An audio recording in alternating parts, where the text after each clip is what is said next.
เตาอะไรเดียวหืม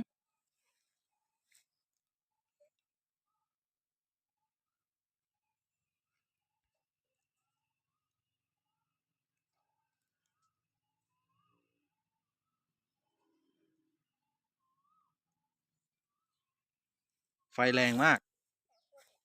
โอ้นี่เตาเอาเอาหม้อตั้งตรงนี้ ไฟแรง